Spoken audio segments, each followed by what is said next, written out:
Okay, you probably did this a little bit in Algebra 1. So I like to make a table of values. Okay, start with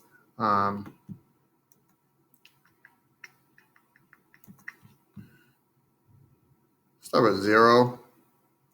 So 1.5 to the 0 power. Anything to the 0 power is 1. So I don't have to use my calculator for that one. And then 1.5 to the 1 power. Anything to the 1 power is itself.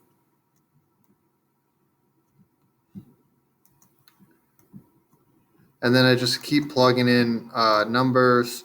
1.5 to the 2 power, I plug that into the calculator. I get 2.25.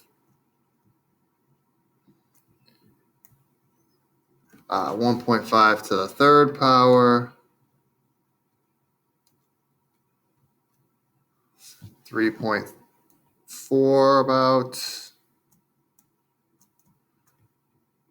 And then if I do 1.5 to the 4th power, I get 5.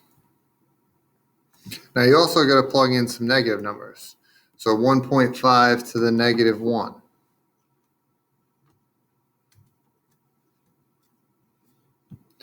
Is 0.6 repeating. Now if I, these two are related. These are reciprocals. Okay. 1.5 is 3 over 2.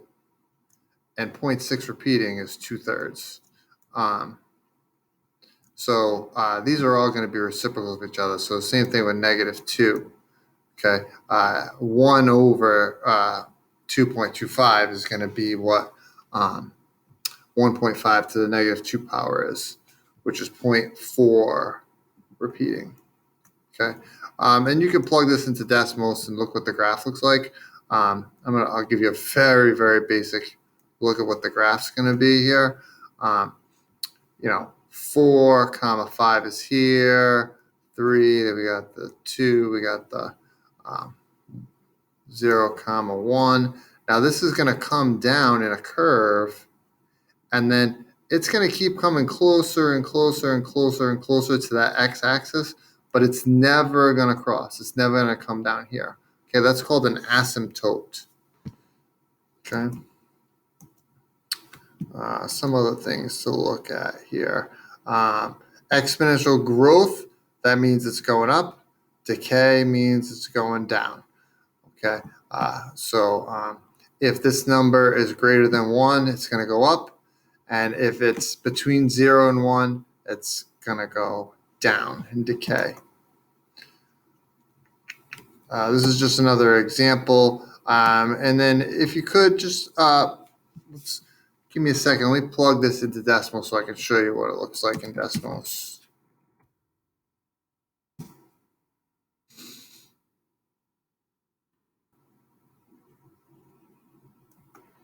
So we got 5 times 1.2 to the x.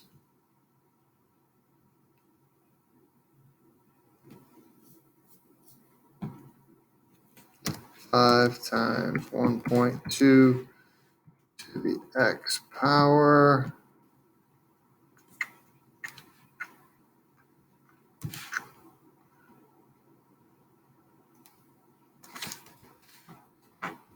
This thing's in my way here.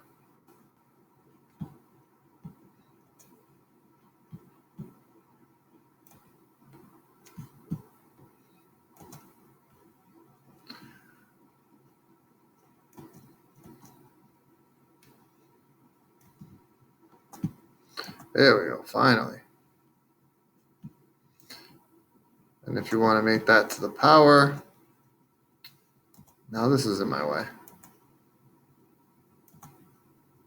It's going to go up here. Oh boy, come on. There we go, finally.